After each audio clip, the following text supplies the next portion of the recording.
Salve, salve, torcedor! Como prometido, eu tô de volta com mais um boletim do dia no canal Detetives Vascaínos e pra gente abordar aqui a coletiva do técnico Maurício Barbieri hoje à tarde no CT Moacir Barbosa. O homem abriu o jogo sobre todas as críticas que vem sofrendo após aquela atuação diante do Fluminense e explicou alguns pontos. E aqui eu vou destacar os principais trechos e analisar essa situação, hein? Além disso, vamos falar do jogo contra o Curitiba. Deu tempo do Barbieri falar desse duelo. Portanto, se ligue nesse vídeo até o final e se já puder dar aquela curtida aí embaixo do vídeo, confirmar a sua inscrição, eu agradeço. Vamos em frente. Bom, e hoje foi dia de coletiva no CT Moacir Barbosa, né? Diferente das outras vezes, onde o treinador não tinha o hábito de falar seguidamente após uma partida, talvez pelas poucas perguntas na última coletiva pós-jogo do Fluminense, ou no sentido de esclarecer algumas questões que viraram alvo de críticas, certo é que o Barbieri deu as caras e respondeu a todos os questionamentos. E, meus amigos, o jogo contra o Fluminense ainda vem rendendo, hein? Vamos aqui expor algumas respostas do treinador para que possamos avaliar depois. Sobre as críticas ao comportamento do time diante do Fluminense e as cobranças por um Vasco mais impositivo, o técnico pautou as suas justificativas com base no tempo, paciência e trabalho. Ouça aí. A gente entende o sentimento do torcedor e é claro que é também o nosso sentimento. Agora a gente precisa didaticamente fazer uma separação entre aquilo que é a camisa do Vasco, aquilo que é a história do Vasco e o que é o momento do Vasco, né? Então, eu disse em outras oportunidades a vocês que o Vasco começava a temporada atrás dos seus principais rivais regionais, mas não só eles, como outras grandes equipes, pelo tamanho da reformulação que a gente tinha que fazer no elenco, pelo processo que a gente ia entrar de formação, de construção, e sobre isso eu posso pegar até o último jogo, que eu acho que vai nessa linha do que o pessoal tem criticado. Então, o Vasco contra o Fluminense foi uma equipe em formação, com jogadores em formação, isso é importante dizer, porque, por exemplo, o Rodrigo está disputando jogos como profissional pela primeira vez na carreira. Tem jogado. O Rodrigo não jogou profissionalmente antes, só tinha visto jogar na base. O André está disputando a primeira Série A na carreira, assim como outros jogadores. Então o Vasco é um elenco em formação, com jogadores em formação, com um jogo em construção, enfrentando um adversário que hoje é um produto final quase pronto, que é a equipe do Fluminense. Com jogadores como Felipe Melo, Marcelo, Cano, Ganso, experientes, rodados, que sabem dar pausa ao jogo, que sabem controlar. 3 dias antes, o Fluminense vinha de um resultado que foi elogiado não só no Brasil, mas na América do Sul inteira, todo mundo colocando eles como o melhor time da América do Sul, e o Vasco entrou em campo para competir. Nós gostaríamos de ter disputado mais a posse de bola, de dado mais... Com certeza, mas a gente não joga sozinho. E nesse momento, quando eu digo ser competitivo, é encontrar estratégias, não para que a gente jogue sempre de igual para igual, usando as mesmas armas, mas para a gente possa disputar os pontos com todos os adversários. E isso o Vasco tem feito. Como você mesmo citou, a gente tem um início de campeonato que eu não posso afirmar que tenha sido o mais difícil, mas que vocês vão concordar que foi dos mais difíceis a tabela, os adversários que a gente enfrentou. E existiu uma expectativa que foi criada até muito mais de quem estava do lado daí, não digo vocês individualmente. A gente foi jogar contra o Atlético Mineiro e um grande canal de comunicação colocou 7 opiniões de jornalistas. Os 7 não deram nem empate, deram derrota do Vasco, e o Vasco ganhou o jogo. Todo mundo deu que o Vasco não ia pontuar contra o Palmeiras. E o Vasco pontuou contra o Palmeiras. Ou seja, o Vasco, em um dado momento, supera a expectativa e depois essa expectativa é jogada contra o Vasco. Aí a gente não entende. A gente está lutando para competir e vai melhorar e vai acrescentar coisas e vai conseguir desenvolver mais o jogo. Mas nesse momento, entender o que são as nossas limitações é sinal de sabedoria, entender quais são as armas que nos possibilitam, em dado momento, competir mais, disputar os pontos. Volto a dizer, em função do momento em que o Vasco se encontra. Isso não é desrespeito nenhum pela grandeza do Vasco, pela sua história, pela camisa, pelo objetivo que a gente quer de voltar a ser o Vasco que todos nós conhecemos historicamente, que enfrenta qualquer adversário de igual para igual, que vai para cima. A gente vai chegar nesse momento, mas precisa de tempo, paciência e muito trabalho.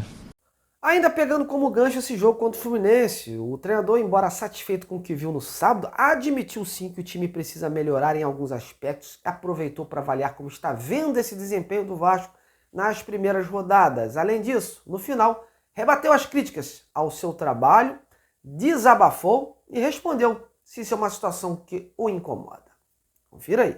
Eu acho que o Vasco se defendeu bem, mas sim, poderia atacar melhor, nós gostaríamos de ter atacado melhor.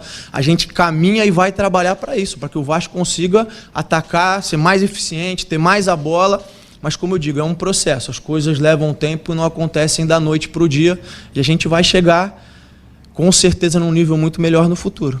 Respondendo a sua pergunta, o que a gente tem visto é um Vasco que tem conseguido até agora mostrar diferentes caras, mas que precisa encontrar um equilíbrio. Precisa encontrar o equilíbrio entre continuar sendo uma equipe que em alguns momentos vai conseguir fazer esse jogo mais propositivo, vai atacar, vai continuar atacando quando tiver as possibilidades e tiver o espaço para isso, e encontrar o equilíbrio para se defender, para se resguardar, para entender as suas limitações dependendo do adversário. Eu acho que esse é um caminho que a gente está oscilando, e volto a dizer, a gente falou sobre isso. Eu disse muitas vezes que a gente ia oscilar, disse que a nossa calçada não era na Vieira Solto, que a gente estava na Avenida Brasil e que a gente ia ter muitas dificuldades. Então a ideia não é justificar, a ideia não é vir aqui defender os pontos. Eu acho que as críticas fazem parte, os contrapontos são importantes, eu entendo demais a posição e a função de vocês, e acho que é essencial que exista o contraponto. O que incomoda muitas vezes é quando se criam pseudo-verdades e se começa a propagar elas com uma coisa que elas não são. Isso incomoda. Agora, daí a adjetivar o comportamento do Vasco como isso, como aquilo outro, aí é julgamento, não é opinião. A opinião eu sempre respeito, o julgamento é sempre mais complicado. O julgamento ofende, o julgamento mexe com as pessoas, né? Pois é, e ainda deu tempo do Barbieri projetar aí o próximo jogo contra o Curitiba, nosso próximo adversário no Brasileirão. Então, fala aí pra gente, Barbieri. Eu acho que é um jogo difícil, como são todos nesse Campeonato Brasileiro. Acho que é um campeonato que até pela classificação momentânea a gente vê que tem muitas surpresas aí, né? Um campeonato muito equilibrado. Eu acho que apesar deles não estarem vindo num bom momento em relação a resultados, é uma equipe que procura se defender bastante, joga com 3 zagueiros, ou tem jogado pelo menos, não sei se vai jogar na quinta-feira, mas tem se fechado bastante. Tem um jogador como o Aleph Manga, que é um jogador que puxa os contra-ataques, forte, é uma equipe que busca bastante esse jogo com ele. E acho que é um desafio que a gente tem ir lá fora de casa, onde eles vão ter o apoio da torcida, e a gente tem que tentar se impor, equilibrar a partida e buscar o resultado. É o que o Vasco vai fazer nesse sentido. Pois é, foi uma entrevista longa, mais ou menos 50 minutos, onde o técnico deixou claro que foram criadas muitas expectativas por conta do início do Vasco do Brasileirão e que quando algo sai do trilho é motivo de polêmica e de críticas. Disse até que aceita essas críticas, mas não julgamentos. Bom, meus amigos, a gente que trabalha com isso aqui, que é alvo, trabalha com o público, com o torcedor, a gente tem que saber lidar com críticas, né? E muitas vezes elas são construtivas. Lógico, as críticas maldosas não vêm ao caso, mas as críticas construtivas a gente tem que avaliar sempre, né? O Barbieri tem todo o direito de defender o seu trabalho, como eu já disse, ele é um cara dedicado, trabalhador, estudioso, mas lógico que por conta de todo esse processo que o Vasco vivenciou nesses anos, é normal nós torcedores discordarmos de alguma estratégia, posição ou proposta de jogo adotada, né, mesmo com o time em formação. Realmente o Vasco é um time que começou do zero, sofreu mudanças, isso leva um certo tempo, oscilações vão ocorrer, mas até eu entendo o sentimento de parte da torcida que quer ver o seu time competindo, né, de igual para igual, fungando no cangote do adversário e não se retraindo. Porém, nas entrelinhas, o Barbieri deixou claro que o time ainda não está preparado para competir dessa forma, e que para isso ele vai precisar criar outros mecanismos, né, para jogar de igual para igual com esses candidatos a títulos. Só que contra o Bahia, né, meus amigos, a coisa fugiu do controle, né? Isso que preocupa o torcedor. Consegue uma pontuação contra um adversário mais forte e quando tem a faca e o queijo na mão contra um time com menos recursos, acaba deixando a desejar dentro de campo. Por isso o temor de parte da torcida. Mas vamos confiar nos tais processos abordados pelo Barbieri. O tempo é o senhor da razão. Pode ter certeza que se tiver algo errado, os resultados em campos vão sinalizar. E você, o que achou dessa entrevista do Barbieri, hein? E das justificativas sobre esse comportamento do time no Brasileirão? Agora eu quero ver a sua opinião, hein? Tá convencido ou ainda tá com o pé atrás com o treinador? Bom, fica aí à vontade para comentar. Tô indo nessa, hein, pessoal? Amanhã eu tô de volta, coloco um ponto final por aqui. Muito obrigado pela sua companhia e até lá!